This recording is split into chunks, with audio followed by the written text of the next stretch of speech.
This deck is a menace. Hello and welcome to the table, and today I'm back with another One Piece deck tech video. Today, talking about the GOAT, the world's future greatest swordsman, Roronoa Zoro. A 5k, 5 life mono green slash leader that, so long as you have 3 Dawn under him as an activating once a turn, and so long as he's attacked a character this turn, you can restand him. And then, not be able to attack a base cost 7 or less character with this Roronoa Zoro leader for the rest of the turn, but shucks. You can still attack an 8 cost or higher body if you want, or you could attack into your opponent's life. Now, yes, getting 3 Dawn under this guy, well, that's a lot. 3 Dawn, that is a big number. But if you know anything about Zoro, that's not the difficult part. The difficult part is just making sure that you get a wide enough board state, 5k, 6ks, a couple 7k bodies here and there, and keep that around to overwhelm your opponent, get rid of their board state by resting a ton of their cards. That's what this deck loves to do. Rest your opponent's characters, then swing into them with your massive board state so that they don't have anything to kill your board state.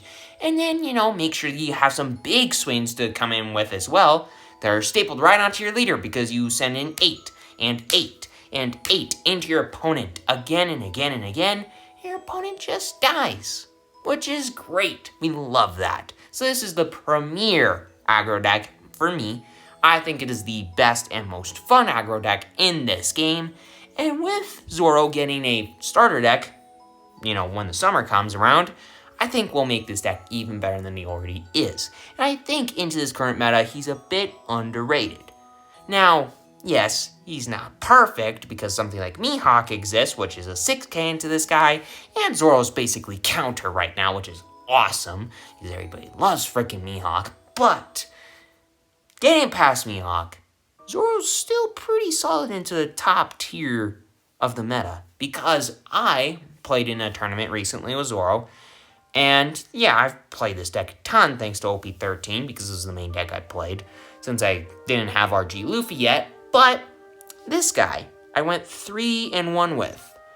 I beat freaking Boa, Yellow Luffy, still don't understand how I did that one, and Dofi, which I think is a deck that this deck just hard counters. I think Dofi sucks into this green Zoro, which is awesome, because Dofi's a pretty popular deck right now, I think. I think he's growing in popularity because people want to get really good at playing him, because people are really tired of Emu. And if you play Dofi well enough, you can beat Emu, and it's one of the better counters to Emu. So, yeah, it's cool.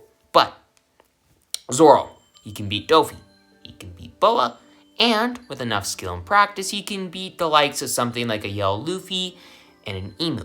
Now, yes, Mihawk, not great into, and Ace, still a very much so hard matchup and an uphill grind. But if you are good enough with this deck, you can just clash with the top contenders of the meta down at your LGS and just still be good into everything else. You are still just as good into all of the non-top tier meta decks. I mean, none of those matchups, bad matchups, good matchups for you, went away. It's not like they got extra tools that broke them and now make, the Zoro matchup bad. Zoro's still good into all those decks. And yeah, he has a few more bad matchups, but if you're good enough, you can go far and wide with this deck. But getting past the leader and the game plan, let's talk about the different categories of cards. The first category being the searchers, and the first searcher I want to talk about here is Kozuki Hiyori.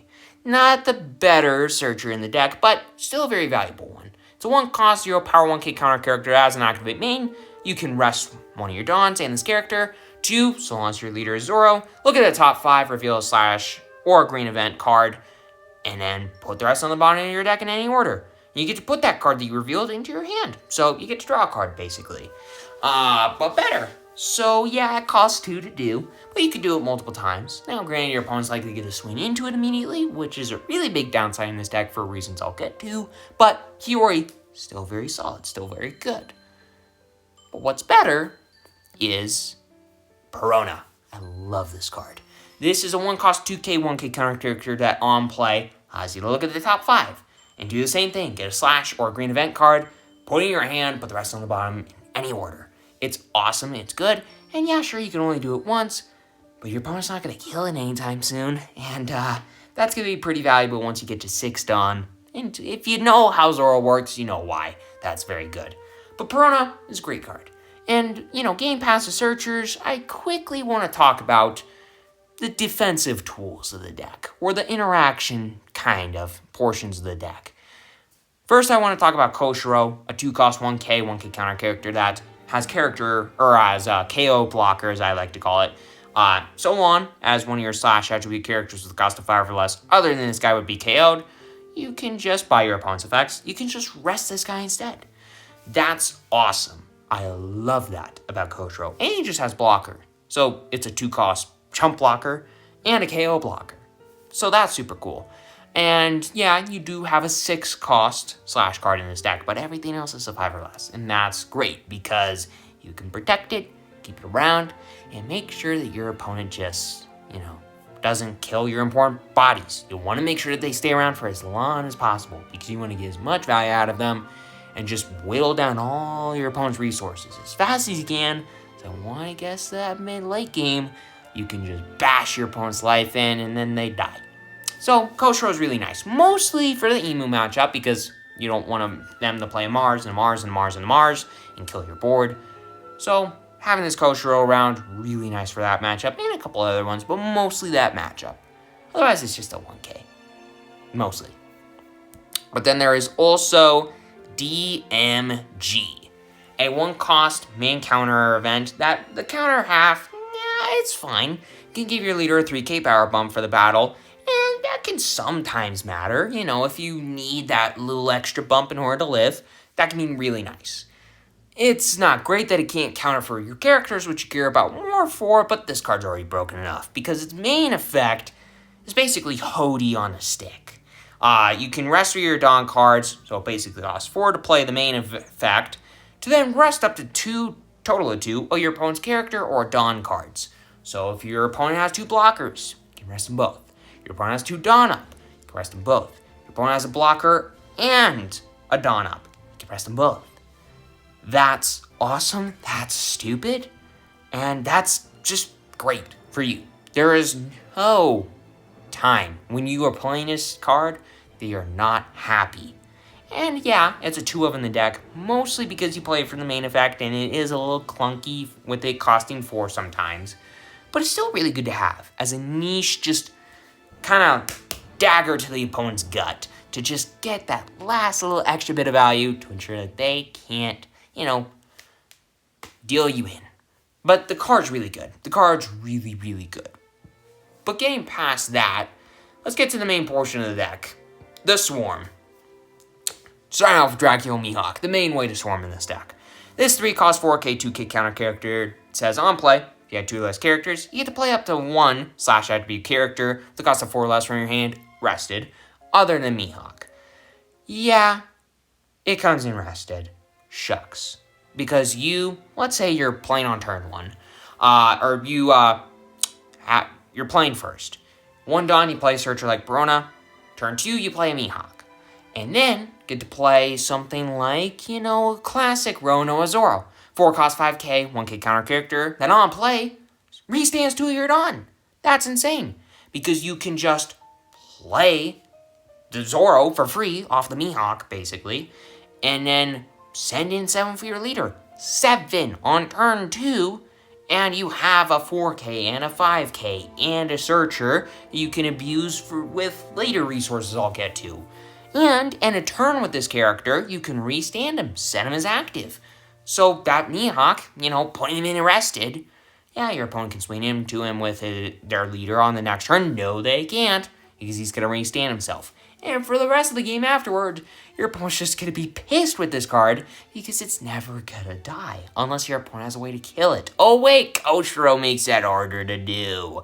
But yeah, Rono Zoro, it's just really annoying. And it's a little 5K body. It's just a swing every single turn that your opponent just has to deal with. And I think that's really cool and really fun. But a new card that's been added to this deck's arsenal is Kinemon. This card does work in this deck. Yes, I still think Rona Zoro is better, but having another good card to play off in the Mihawk that early in the game is even better than Zoro is really nice. Because this, same stat as Zoro, 4 or 5, 1k counter, but on play, instead of standing 2 Dawn, he already stands 3. So you can send 8 into Zoro if they happen to have a blocker out already, or if one of their characters is rested for some reason, like maybe 2-cost quote-unquote Searcher.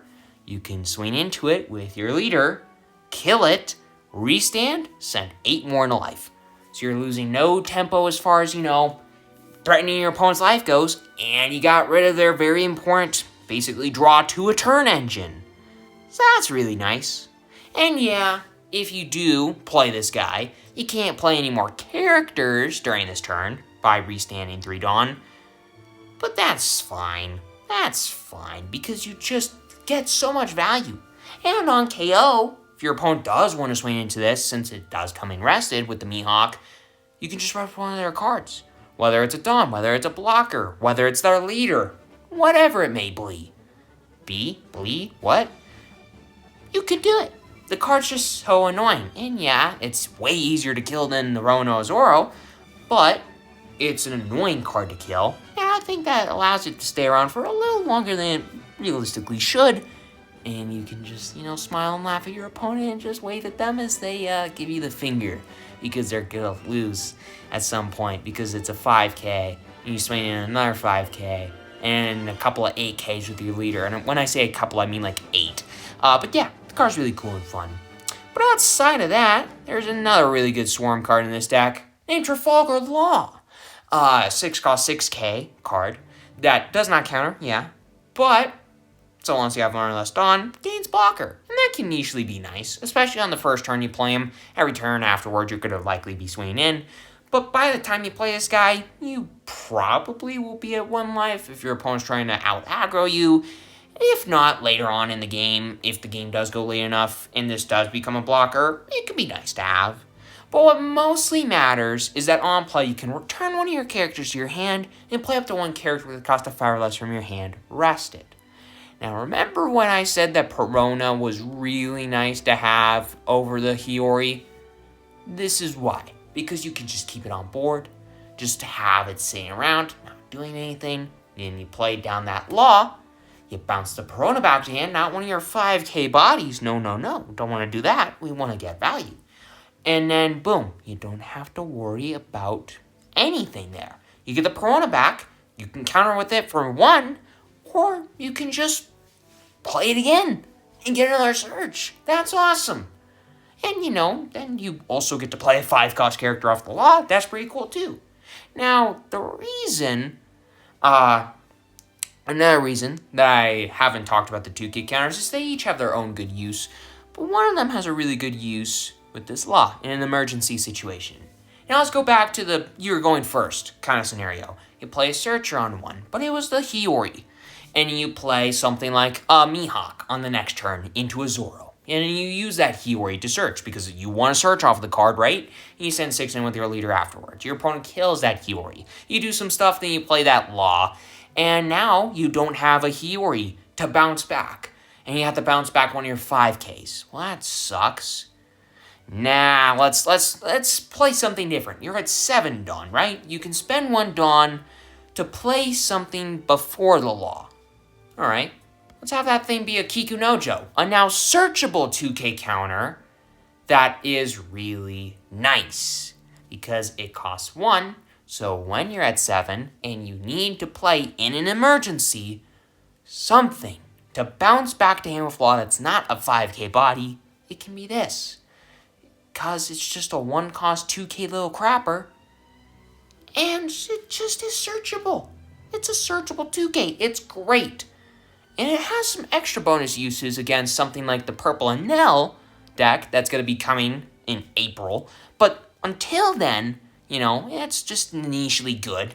But against Purple Enel, I also think this card's really nice to have because Enel has a ton of 2Ks. At the end of the turn, you restand this character, so you can send 2 into one of those 2Ks.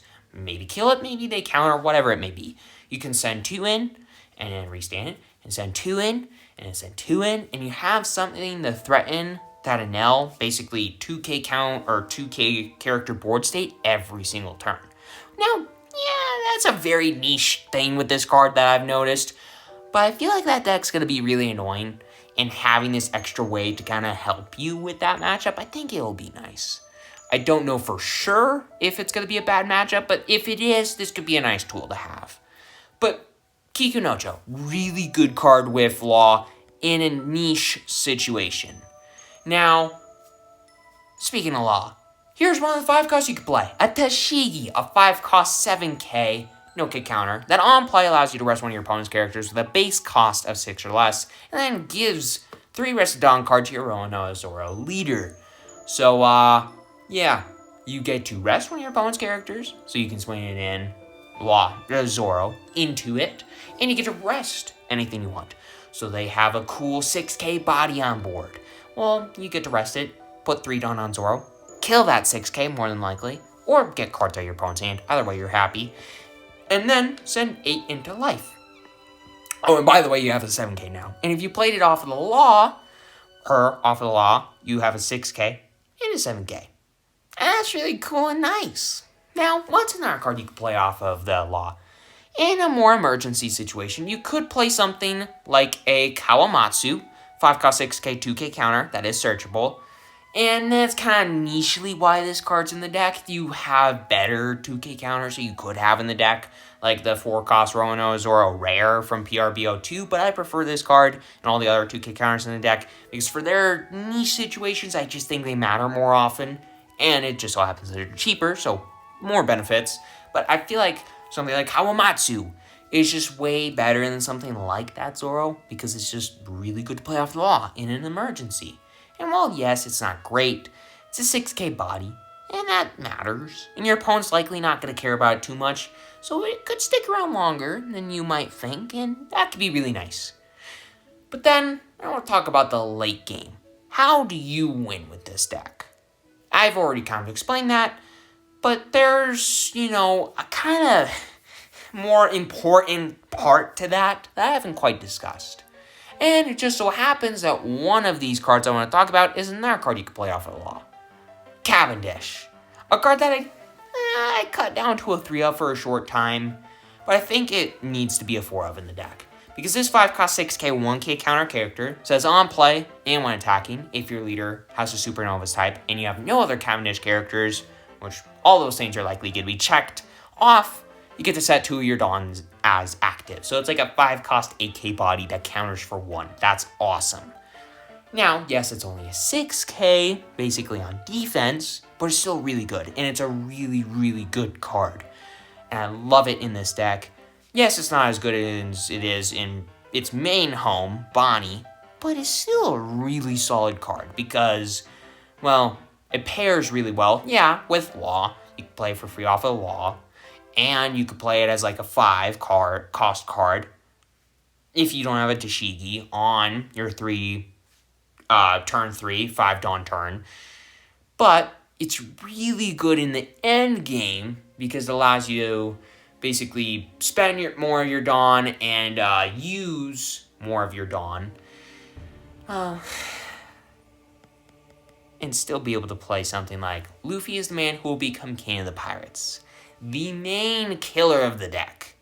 Because, well, let's paint a little picture in your head. You have 10 Dawn. It's your 10 Dawn turn. Likely going to be the last turn of the game in this scenario. Well, you put 4 of those Dawn on your Roanoa Zoro leader.